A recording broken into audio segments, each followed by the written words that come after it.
MadLab Performance presents The Lab Podcast. Here's your host and chief mad scientist, Dan Gilbert. Hello and welcome everybody to The Lab. I'm here with Alec Bulat. Alec, how you doing? What's going on, Dan? How you doing today? Great, man. Great, man. Executive producer, as you are. Yep. Fitness expert, I'd say as well. Something like that. And today, we also have the wolf dog. No explanation needed. Today, we are talking about what? Group fitness. Group fitness. Group fitness. That's something that I think almost everybody has either heard about or been involved in if they've been to any commercial gym or even a lot of your boutique gyms. I think that's a good topic. I think it is too, man. It's as we were talking about before, it feels good to be back on the podcast today, and I'm excited to talk about this topic in particular. 2-week hiatus for you? Well, I missed one episode. I was out of commission. Out of commission, week. Groin injury. Yes, yeah, that was exactly what High happened. Ankle sprain from a Zumba class, actually. That's it. Yeah. That's it. Yeah, that's why this topic came about. No, it's your body pump concussion. Yeah, I've actually done multiple Zumba classes in my life, exclusively off of bets with people. And you know, I'm not gonna lie, man, I had a pretty good time both times. It's not a bad time. I've done a couple of Zumba classes as well. The ladies got really mad that I didn't know the choreography like they did, and I was just kind of messing around and having fun. Oh, but the best part was the teacher loved me because I was just having fun, and so they see, obviously the instructor sees like the same people every time, so they have like a new person and they're just like, oh my god, this new person, let's put you in the front. And I'm just like, hell yeah, let's put me in the front. I'm going to be the center of attention. And all of the 40, 50, 60-year-old ladies who have been doing this for the last like 5 years of their lives were a little bit disgruntled. Oh, yeah. Well, I'm sorry that's the case. Yeah. But glad for the instructor. And I think that is a big part of it because they're trying to recruit more people in their classes. So I'm sure they were very excited to have a new person in there. And some of them get paid more for that as well. Exactly. I think that is one of the big positives of group fitness, though. Yeah. Is the atmosphere. Yep. Right? So if you, I think in fitness, one of the most difficult things, we've talked about this before, is just being motivated. Right? And going into a group fitness class, if you like being around a lot of different people, if you want a high energy environment, then a group fitness class is for you because that's going to motivate you to go, get you doing something. If you're in a gym that offers a lot of different options, sometimes it's nice to just get started with something so that you're more comfortable in other places in the gym. You get to know other people, and that makes it more of kind of like a second home for you, if that makes sense. So I think that is one of the big things that group fitness brings, really no matter what the modality, whether it's your Zumba classes or it's your body pump or it's your yoga or like the hybrids like the Pyos and boot camp and whatever else. Yeah, booty bar. So stuff booty like that. bar, which we'll talk about a lot of those. Today's podcast is brought to you by FNX Fitness. If you're looking for a supplement company that'll help you rise up, look no further than FNX Fitness. With products ranging from recharge to help amp up your workout, restart for your AM protein blend, or rebalance for all of your super green needs, actually. Whether it be gaining muscle or just looking to live a healthier life, FNX will help you get there. For 15% off of all FNX products, use the code, Alec, MadLab, capital M, capital L. That is correct. MadLab, yes. For 15% off, put that in your cart at checkout, and that way we can get you closer to all of your nutritional goals. Today, and you already mentioned one of the positives. So, positive. Yes. Fun. High energy atmosphere. We're going to try and track the positives and the negatives today. We're going to go through, hopefully back and forth, and see. Put that one up there, Mike. Yep. On the scoreboard. Put it on the board. Yeah, on the scoreboard. Do we have a board? I don't know. Do we have a scoreboard? I just thought I would say that. Oh, okay. Well, Mike comes up with so many different things. I don't know, man. You know, he's got all sorts of stuff. Can you put like a graphic that goes by like score 1? Yeah. For fun? Oh, did he really? That's not what I thought. Wait, Dan and Alec. I was going to say. You know, I lost a point today. Wait, for what? I don't remember. This is getting really off topic. I just want to clarify for everybody. The point system is if Dan does something good or not. And it's really simple. All we do is keep a tally on one of the whiteboards in MadLab. It's very tiny at the top of one of those. So nobody accidentally erases it. That makes sense. That's why I did that. Yeah. Yeah, but why is it? Oh, it's okay. Now it's pro con. Okay, that makes way more sense. All right. So first of the pros, we're going with fun. Yes. Oh, yeah. Is that it'd be what cool we're if it was do? like ka-ding to. No, we're not gonna. Okay, well, it's not. I was about to say we're asking a lot of them. But that's already. pretty impressive. That is cool. Yeah. Okay. Man, all right, we're more for legit those than of I you thought. listening, Okay. he actually does have a kind of scoreboard up that says pro and con. It says pro 1 and con 0. This is a reason why you should like and subscribe to our YouTube channel so you can watch this and see the pros and the cons. And click the bell. Me and Mike were imitating you today.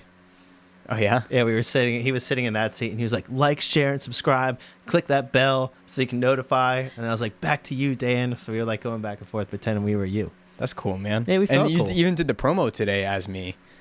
That's true. Yeah. Yeah, I think we just missed you. It was a 2-week hiatus. I was gonna say it was too long. Yeah, I it was appreciate bad. that. Deep down, that means a lot to me. There was that Really hope you know MCL from Payo. You know, that's what it. You know, you being out for 2 weeks for that. Quick recovery though. Yeah, exactly. Here I am, already back. Hopefully killing it. So let's go a little bit into. Let's go to our first con of the day. Oh, okay. Yeah. So Dan, what would you say is one of the biggest cons that you think of when it comes to group fitness? I think one of the biggest ones would be, what are you working on? So I think that a lot of them work on.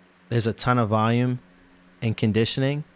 And I don't know, and we've talked about this in other podcasts too, like you should concentrate on what you're working on. Like they'll say, all right, we're working on endurance, and we're working on your movement, and we're working on your strength. But then they just do a bunch of exercises in a row and have people jump from thing to thing to thing, really high energy. Again, fun atmosphere. Yeah. And if you have a great instructor, brings a lot of energy, wakes you up, that's amazing, that's great. But then are you ever concentrating on actual strength?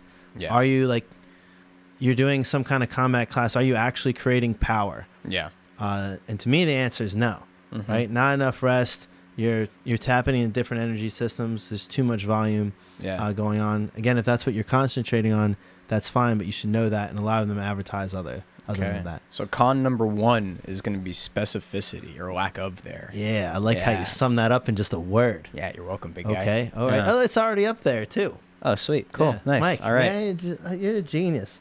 I think he just put a number. I think he just upped the tally or just changed it to Well, a 1. let's ask a couple questions. I'm gonna do an interview here, one with you, and then by myself too. Oh, okay. Okay. Yeah. Alec, Yes. are you able to, from where you are right now, are you able to put a number up there? No. Dan, are you able, from where you are, even if you were over there in the chair, could you put a number up there? And the answer is no, I'd say, as No. Dan, Yeah. speaking for myself. Yeah. So Mike, I guess what he's trying to retroactively do here is give Mike a shout out. Yeah. Yeah, Retroactive. There's no shout out like a retroactive shout out. Yeah. There's no compliment like a backhanded compliment. Ooh, but it's not the same thing. And there ain't no bird like a flightless bird. This podcast is already going really well. I'm a big fan. Okay. That's good. At least we have All right. one. So yeah, we have one pro and one con. That's And all one we really fan, need. but Yeah. That's, that's okay too. So let's I'm gonna hit this next pro, and Like a pro. like a pro, and I think this kind of goes off of what you're talking about, just in the fun, right? But I think as far as like bringing people who would not normally go into the gym for the first time ever. And I would probably classify this as comfortability, right?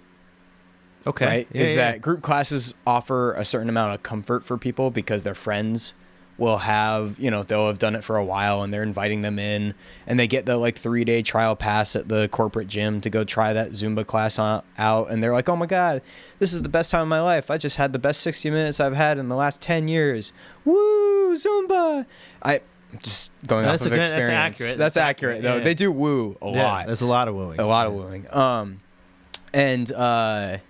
And so from there, they feel comfortable enough, then they're just like, okay, let's sign up for a membership. Let's get going on that. And that becomes their routine, right? That takes them out of their like generic, unhealthy lifestyle and plops them into a gym where they're now surrounded by people who, at least want to be healthy, right? That's true. And if you're looking for a social atmosphere, better to be in a Zumba class or a yoga or whatever class it is, exercise class, than at a bar. As much as I love bars, but yeah, I was gonna say it's different strokes for different folks on that one. I guess healthier. Right? Yeah, we'll say yes. The healthier option. Better, I don't know, but healthier for sure. Yeah. We'll go with that. Let me go ahead and I'm gonna swing at con number 2. Con number 2 is going to be mechanics. Yeah. And what I mean by that, and if you understand, I know I'm about to say, you already know what I'm going to say. So you could go into any type of strength or like, let's go ahead and say body pump class. Yeah. Right. Where they're like, okay, we're going to do Romanian deadlifts. We're going to do blah, blah, blah. We're going to do all of these different motions. Yeah. RDLs right? and volume for new people. That's yeah, exactly. Right. Yeah. So people who have never done these motions before in their life, they're just giving them a bar, giving them, probably only like 45, 50. They always try and scale it to a weight that's, like viable for you. But at the end of the day, like these people have no idea how to move half the time. They're just doing whatever they think other people are doing or trying to watch, right? It's like the same thing as somebody going to the gym for the first time ever and just watching everybody around the gym and trying to mimic their workout routine. Let's do volume lumbar extension. Exactly. I like it. Yeah. So that kind of stuff is, I'd say, one of the bigger cons. Matter of fact, it's in my previous experience, it's actually one of the main reasons that people have gone from body pump to working with a personal trainer, right? Is because they would find that their technique was awful. They were getting hurt, right? From not having proper technique through motions. And they would be like, hey, I need to find somebody to help me out so that I can continue to do these classes pain-free. I agree with you, but a little bit of devil's advocate here. So I think that you could still see the same thing even in a lot of personal training. Too. Yeah. So, and I think that maybe the issue is not so much the group class environment, even though you see it a lot in the group fitness classes, like a lot, but maybe it's the way that instructors are developed through their certification, through their gym, through whatever it is, even like through their modality, like even if it's like a body pump class and it's like a Les Mills program or whatever it is. And they're like, all right, here's what you need to do. I think that if the concentration was on some of those things, I think some of those classes could be better. Some of them I do call for whatever back-to-back. So I'm going to counter-argue your devil's advocate counter-argument. All right. So there's 2 specific things that we've already kind of touched on about group classes that are going to make it really, really difficult for people to focus on their technique, right? And that's one, at least if you have a busy class, right? You have a lot of people. Right? That's a ton of people to try and focus on at the same time and to try and adjust their technique and try and make sure that, they're doing correct form for these certain motions, right? These difficult motions at some points. But wouldn't it be the same difference if you were looking at training a team in a strength and conditioning atmosphere? But don't they have assistants and also much more? Some of those bigger classes have assistants. I've never seen an assistant. It's not common, but it does happen in a lot of commercial gyms. They have they have an instructor and then they have an assistant. See, I did not know that was a thing. Secondly, counter argument. A lot of those bigger athlete programs have a hard time with technique a lot of the time as well, right? Yeah. So, but I don't though. What I was saying, so I agree with you completely. Okay. I think again, if it was the instruction, for example, if you did one of those classes, and you were going up against whoever group fitness instructor, just like we'll just say like your average one, because there are some great ones out there. So I'm not saying there's not some great ones. Of course. You would figure out a way. Your exercise selection would be in a way that would get the most bang for your buck without having to instruct so many people on like the finer things going on in exercise, like finer motor skills. Right, you're not gonna have 25 people power clean.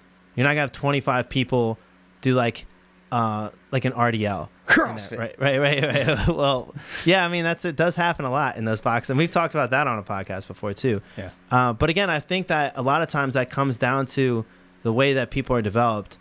There are some group fitness classes that don't give you much of a choice, though. Like some of those group fitness classes are like, this week, everyone around the country is doing these exercises, and you don't have a whole lot of choice. No, there's not a lot of wiggle room at all, man. But there's a lot of other ones where there's, you can do whatever you want. I used to teach group fitness classes every once in a while because I would jump in at, like, I'd be working at a commercial gym and somebody would be like, this instructor's not here. And I was like, all right, well, I'll go do the class. And I was like, as long as I can do whatever I want. And they'd be like, okay. And then I would go in and I would do whatever I wanted. And it wasn't, it's your selection. You would be able to select that way. And the people, you could also give enough people something easier. And then if you really wanted to, you could cycle more difficult exercises through just a group of 4 or 5. Yeah. Does that make sense? Why everybody else does something easier? So my second point, though, to what I was going to say as well, I agree with what you're saying, is I just want to clarify that point. But I think that sometimes in group fitness classes, that woo rah mentality actually works against them in that same respect, right? Explain that. I kind of see what you're saying. Basically, your job is to try and coach these people up, right? And make sure that they're doing these movements well, right? Job number 1. True. But you're also trying to keep them amped, trying to keep them going, and oftentimes it's a high intensity class, right? So they're constantly moving, and you're trying to, Yeah, that's how it's built. Exactly. That's how it's built. The music is bumping. They're dancing to their whatever EDM music, and they're doing their thing, right? It's going to be really hard for you to balance, making sure that these people are working on movements well or doing movements well, right? As well as trying to keep the enthusiasm that you're expected to keep, because that's part of the job description. True, so you have to be very like much so, very, very, very high energy and very like woo rah cheerleader, right? And that sometimes those two worlds don't mesh. Well, then I wonder. I still think there's a way to do that, because I've done it in classes and stuff. You're not going to be able to concentrate again if we look at specificity. That's going to be really hard to do that with that environment, for sure. But if you're just giving a good conditioning class and be able to fix people and fix form and regress and progress, somebody good can do that. I do think that works against it. So I do agree with you. But I think it's just one of those things of fitness where it comes down to the industry has failed some instructors. Certifications have failed some instructors. Because I don't want anybody that's a group and fitness instructor looking at it and be like, oh, wow, I suck. Or like, wow, these people think because I don't think that. Yeah, I'm not trying to say that either. And you only know what you know and like what people have told you. Yeah. But I think there should be a big I just feel like our industry needs to progress faster than it is. Yeah. That makes sense. So I get what you're saying, because if you look at like certification bodies for group classes, most of the like Les Mills, for instance, stuff like that, like let's be honest. A bunch of times. Let's be honest. Like they're not giving the same. They're not even doing like NASM level technique work. No, they're behind on. Right, they're really behind on teaching their instructors. Because why is that? Because it's mostly about the money. Yeah, that's exactly right. Yeah. It's exclusively about trying to get as many people signed up as possible. They're trying to get as many instructors signed up as possible at the same time, right? Because they're making money off of them. The classes are making money themselves. All of it's. They don't pay the instructors a whole lot. No. So again, I don't fault the. It's a freaking pyramid scheme, man. It's crazy. It kind of really is. Yeah. So I don't fault the instructors at all. No. But I mean, some of them I feel like if you've been in it long enough, you should know to research whatever. Or if like you know better, then you can't just be in it for the money yourself. But I think you're right. I think that is. Yeah. I think that's a major con. And now I almost want to be like. We need to think of a pro, though. The business of it. We need to think of a pro first. Screws it up. Pro first. Comfort, high energy. We said fun, inviting. Fun and comfort. Well, yeah. All right. So I'll say a pro. I'll say that a pro is work rate, so it can get you to do more than you were going to do. Yeah. Right. So you could go to the gym, you could be exhausted, and you could go, if you're on your own, you could say, I'm going to walk on the treadmill for 10 minutes. Yeah. Or you're going to walk on it for 30 minutes, and like 5 minutes in, you're like, F it, I made it here. It's just not happening today. I'm out. Right. You walk in the group fitness class, almost assuredly, your chance of completing that class and like being there longer and working harder than that 5 minutes, 10 minutes on the treadmill has skyrocketed up for sure. So I think that would be a big plus. I also think that in really good group classes, there's stuff that you can take out of it that you wouldn't learn on your own. And it's easier to do that and more affordable because it's included in a lot of gym memberships. Yeah, exactly. Than going to get personal training. Not everybody can just get personal training. Some of that's like a car payment. Yeah. You know, so more than a car payment a lot of times. Yeah, so I would say you get a chance to I would say a couple pros. So I'm back-to-back pros. Oh. I'm going. So I'm going to go work rate. Mike, are you going to put that on the scoreboard? Back-to-back pros? I'm going to go work rate. Should be to 4, I believe, now. And I'm going to say a chance to learn something. It is 4. It is 4. Yeah. And a chance to learn something that you wouldn't normally learn if done in the right way, which is also important. So, yeah, coming back to one of the cons. Yes, coming back to one of the cons. So, but yeah, no, I think you're right. I think it's, I think you hit the nail on the head when it comes to like the work rate portion of it. Like that, there's so many people who come into the gym, and especially when they first sign up for their membership. That's why oftentimes when people, I bet you were instructed to do this a lot too. When you were giving tours of the gym, you were definitely told, hey, talk about our group fitness classes. 100%. People are going to be more interested in joining if they can get hooked on the idea of coming into a group fitness class. It's going to make them feel more comfortable. Yeah, and a lot of times you wanted to invite them in and take a class like you were saying before, and then sign them up afterwards. Exactly. Like that would be like golden. Oh yeah, we used to do huge like essentially like Zoom. I'll use Zumba as an example again because it was so big at the gym that I used to be at. Yeah. We'd have like huge Zumba parties where like anybody could just like come in and just do the Zumba class, and just do like a 1-day free trial. And it was a mess. Like honestly, it was a mess, but at the same time, so many people came in, so many people were enthusiastic, and that Zumba class was popping. If you have everybody dancing at once, like you could have everybody doing group fitness or working out at once, and not everybody's going to necessarily be happy or happy with the person next to them.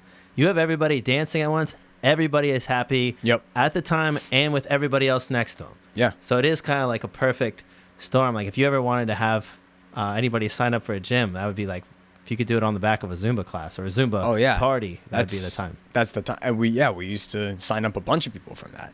That was the thing. So we could do a pro for from a business side for gyms. Yeah. Right. Without group fitness classes, a lot of those commercial gyms don't exist. Oh, they would have a much harder time getting people in the door. For sure. Oh, yeah. Yeah, because as you said, otherwise the people, they don't know what they're doing, right? So they're more than likely going to just sit on the treadmill, sit on the Stairmaster, maybe mess around with some machines here or there, but they don't really know what they're doing. Which is so much more expensive for a gym because then you have to have a bigger cardio area for a smaller member base. Yep. And that's more expensive to maintain. And then also to buy for. Like you have to purchase those machines and have space for those machines. You have to pay rent for maintenance for the machines. Yeah. Where you can fit a bunch of people in a group fitness class and have them all have fun and learn something hopefully through there. So and those Zumba classes and those like high intensity classes, those 60-minute ones, they are underrated intense. Like, I mean, I remember doing one class a 60-minute one, and I nearly passed out. I was dying. It was it depends on the instructor too. Yeah, because some of them have like they don't just have you like dance and do different. They have you almost do like exercise moves while dancing. So like now squat and jump and turn and step and and now shake. Yeah, it's like all right. Especially my Olympic lifting strength only ass was sitting there trying to do it. Like my first cardio conditioning that I've done in like 2 years, and I'm sitting there dripping sweat from like 20 minutes of Zumba class. You're no Disco Biscuit. No. Sadly not. Yes, He'd be fine. He would just be dancing around, arms out, spinning. A lot of spinning for him. That's the Disco Biscuit. Our Disco Biscuit. I hope people understand that reference at this point. Our one fan. Or 1 million.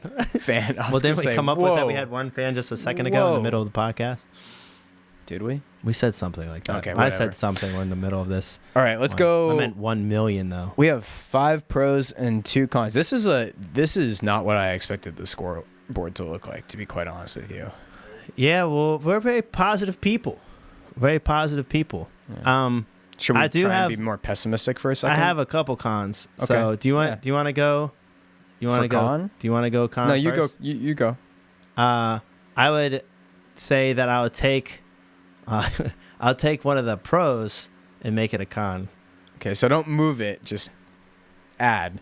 Yeah, so Just it's to like clarify for Mike. it's like one of the opposite of Michael Scott sitting there and saying, "Well, you see, my weaknesses are my strengths." So Michael Scott, maybe The Office now will sponsor us? our podcast. Yeah. So continuing on with the con. Sponsored by shows and celebrities, not even by. No, Mike Tyson's Well, I Tiger. have room for one company, FNX. Yep. The rest of them's got to be celebrities, you know. I would say that rate of work can also be, like the rate of work and comfort aspect. So if somebody comes in the gym and they get used to group fitness, a lot of times that's all they do. Yeah. And they become like kind of like group fitness bunnies, and that's like all they do all week, yeah. right? And so then that's a ton of volume, a lot of times on the same exact muscles. Yep. So they become overtrained. They start to have some injuries. They usually don't attach them to class. They just attach them to age or something else, or just like whatever else in their life. And then they slowly work themselves straight out of the gym. Yeah. And you see that a lot. You see a lot of knees. You see a lot of lower backs. Yep. And then depending on the class, you might see a lot of shoulders. Knees for sure. Yeah. Knees were really prevalent, man. Like, because people are, I mean, let's say, yeah, they might not always be deadlifting in their classes, right? But they're bouncing up and down. They're jumping. They're doing all those. They're loading their knees like crazy constantly. Wolf Dog is dying. Dog, are you okay? You're right there? Okay, she's good. Staring at me very intently here. Well, she was just momentarily dying, so she wanted to see you for the last time. It's like a little dragon. She wanted her last vision to be you, Dan. It's not your last vision. Wolf Dog. No, she's good. Wolf Dog lived to at least 400 or 500. I am going to bounce off of what you were just saying. And Like actually, the disco biscuit. Yes, like the disco biscuit. Off of middle school at Jim Wall. middle school dance. So I'm going to bounce off of yours and say, to that same degree of like just the intensity can also be a fault, right? Because, and this is something that you see a little bit more commonly with like CrossFit, right? Because they have so much more intense movements and way more weight, right? Throwing it around. But something that people may have never heard of, obviously, Dan, you know what rhabdo is, right? Yeah. Yeah. So people oftentimes don't know what rhabdomyolysis is, right? If you don't know what it is, I suggest you look it up. A quick explanation of it is essentially the breakdown of the proteins to the point where you're actually breaking down the myoglobin in your protein cells and they're entering your bloodstream. And hopefully you get an image. Cause renal failure. So it could cause death. Then you pee brown. You do pee brown. Yeah. That's the myoglobin, right? Yeah. Yeah. So it's going through. So basically, this is really common for people who are untrained going into something that's way over their head when it comes to intensity. And that's why it's unfortunately common with CrossFit, is because a lot of people will jump right into really intense CrossFit workouts with weights they shouldn't be doing things that they shouldn't be doing. And, this happens. But also it's unfortunately likely as well for stuff like high intensity interval training courses, body pumps, even Zumba, right? You wouldn't think of it, but it's possible, because if you're deconditioned, like severely deconditioned, and trying to put yourself in a position of trying to be as conditioned as all these other people who are really conditioned, it's just not going to work out like that. And you have like a fear of failure or embarrassment for quitting a class early. Yep. That's just a recipe for disaster. Yeah. I think that does happen every once in a while with some of those things too. Yeah. And it's unfortunate because I think that plus like the lesser extremes of like, just heat exhaustion and just general, like, people just, they are low blood sugar, stuff like that. People have passed out in classes and things like that. These are things I've seen plenty of times, right? Where I have to like run and grab a Gatorade for somebody. Yeah. Oh man, who I've passed out. I've had that a bunch of times. Yeah, for group classes specifically. Yep. Yeah. For all sorts of different things. But for group sure. classes were definitely one of them. In the gym, 100%. But group classes were one that I remember having to go and grab some stuff for people. I think you also get the opposite effect too. So you have people that come into the gym for the first time, they do a group fitness class. And then they're sore for like 6 days afterwards because they did too much. So they just kind of, even though they didn't injure themselves, they worked themselves right out of the gym. Yeah. Didn't end up quitting, not coming back. Well, they're also like, I hate feeling sore for 6 days straight. That sucks. I don't want to go back. But you can blame them. There was no slow ramp up period or anything. Yeah. They just like went right into it. And so I think that would be, if I were to encapsulate my fourth con, That would be how I would put it, is like there's no build up period, right? Yeah. There's not really much of like a Progressive introductory, overload or progressive. anything like that, yeah. Exactly. It's just kind of Just you overload. jump right in. Yeah, just overload. Yeah, not Pure progressive at all. overload. It's just like, here you go. Yeah. No, I would say that too. I'm going to hit another con. Ooh, we're about to tie it up. Okay. Actually, I would say, I don't know where to put this. I have a combination of stuff. So if you could, executive producer, sort out what I'm saying. So I'm going to sort out your thoughts for Yes. you? Okay, Yeah, cool. yeah, I got yeah, this. yeah. Awesome. Okay. Perfect. You're probably used to doing it on a daily at this point. I would say like the marketing aspect of it. Okay. So you have classes. The names sometimes are just out of control, and I don't know why you're combining some of the things that you're combining. Mhm. Like even stuff like Pyo, and they're like Pilates is great, yoga is great. We're combining them into this class, and you're going to get the benefits of both. Yeah. That's difficult. I don't know if there's ever like a Pilates instructor or a yoga instructor that would ever say like the combination is just a great thing. Mhm. And then one of the big ones is also the marketing of how many calories you're burning. Because then you have people that are trying to learn about nutrition, they're trying to learn about health, and you're like, our psychosis class burns 1,200 calories. You're like, no, it doesn't. I don't know what you could do in an hour to burn 1,200 calories, Yeah. but it would be an awful lot, not counting your own, like what you burn at a time. Even then, it's like burning 1,200 calories in an hour is insanity. So I can compartmentalize your thoughts. I got you, bro. Yeah, thank Is you. that sir. it's essentially what you're saying is false advertising. Yeah. It's Am I right? pretty much. Pretty much? Yeah, I don't like the false advertising that goes with it. Even when somebody's like, this class burns 700 calories, 600 calories, 500 calories.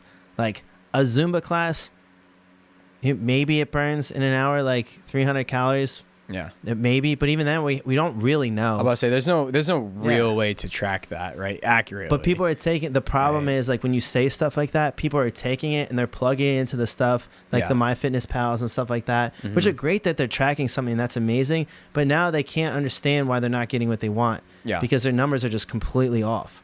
Because you're giving them a number that is not backed by any science at all. Yep. It's just a random number. Yeah, and in a way. unfortunately, like that kind of goes along with like, let's say they do plug in 1,200 calories into their MyFitnessPal, It's and like, that you leaves. need 4,000 calories today. Yeah, I was It's gonna like, say, all well, that leaves them with like they're probably gonna think in their head that they need to be eating 800 to 1,000 calories, or like all like just or not eating.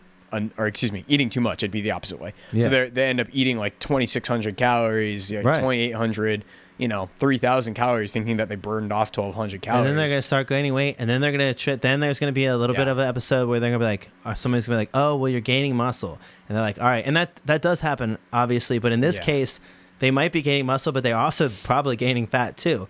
So then they don't even know. After it takes about a month for them to realize that something that they're doing is not working, and they're still probably not sure as to what it is. Yeah. Right? Because they still probably think that class is verse, and then they start to think maybe it's my genetics or maybe I'm just old. Yeah. And that really sucks, because then both of those are like give up options. Yeah. So that's a huge one for me. I don't like when they say stuff like that. But that could be a lot of fitness modalities too. I would take it as far as to say that that's probably my biggest gripe. Really, at the end of the day, it boils down to my biggest gripe with the group fitness industry is that the fact that they're marketing, obviously, purely just to make as much money as possible, and they're marketing on people's fears, their insecurities, and stuff that you shouldn't be doing. And you could probably go ahead and say holistically a lot of the fitness, the fitness marketing in the entire world is doing that, right? Yeah. But group fitness does target that quite a bit, and I do not like that. I've never been a fan of it. They really go off of, they try and suck you in, right? They try and get you in. I think the individual group fitness classes, like with the certain instructors that people really like, that one Zumba class where everybody comes in, they do their thing, they love it, they come 3 times a week. That in itself is awesome. But if you're Les Mills, for instance, again, right, and you're saying that you're going to help people burn this many calories every time they're doing this class 3 times a week, and then you have to do this and this and this and this and this, and it's constantly just paying for this or adding this on or including this or all Even these to the other instructors, things. you're adding like certification that they got to pay for on top of that. Yeah. Too, and then that certification has them push something else, and it is like it's a cycle. Yeah, It's a shitty cycle. as they Yeah. say. Well, it's unfortunate because then those instructors also feel the need to push their Les Mills agenda, right? Or body pump agenda or whatever it is. I have no idea what Wolf Dog is doing. Yeah, She's freaking out a little bit there. it's probably hot. No, there's a fan on, remember? Yeah, that's right. There's a fan on. There's a fan on. That can't be heard over the mics. No, hopefully. Yeah. Yeah. Thank you, Mike. Yeah, Mike. So I would agree with that for sure. Okay. we're all tied up. We're all tied up. So I think this is going to be where it gets fun, is we have to end it with a winner. I think that instead of declaring a winner, because I don't know if that was the exact idea of the podcast until we started to just have a scoreboard at the top, Yeah. which I'm glad that we did. Yeah. I think that we should let people declare a winner. Oh, I think people should like comment and declare a winner. We'll let, That's really what should we'll let the happen. people vote. Yeah, so we did everything we could. We represented the pro side. We represented the con side. Yeah. We let the people decide the victor. I want to point out that I feel very proud of us because it could have been very easy for us to have leaned really hard into cons, but we did a really good job today of enforcing pros of group classes as well. True, we did. Yeah. We did. And there are pros. There are I pros. think, yeah. We- I I think mean, those are we- legitimate pros. We believe in these pros. We do. We wouldn't have put them on the scoreboard if not. And we've had good times in group fitness classes. Yeah. So I've taken all sorts of. I don't even know how many I've taken at this point. I've taken all sorts of modalities. So, Yeah, man. Okay. yeah, all Well, right. it's up to our lovely subscribers and listeners out there to vote. This will definitely be going up on our social medias. So keep your eye out for that. Plural. Yeah, the plurals, because there's multiple of social medias. But what should they also do with social media, Alec? Hey guys, make sure that if you like the episode, to like, subscribe, and rate us on all places that you can find podcasts. And if you'd like to actually watch us, then make sure to like and subscribe on our YouTube channel. And you know what? If you want to consistently get those episodes, just hit that little bell, Yeah, tiny bell. the tiny bell. And that's going to give you all the notifications you need so that every time we put an episode out there, that you can listen to it. Back to you, Dan. I like how you did that, but then I also feel weird.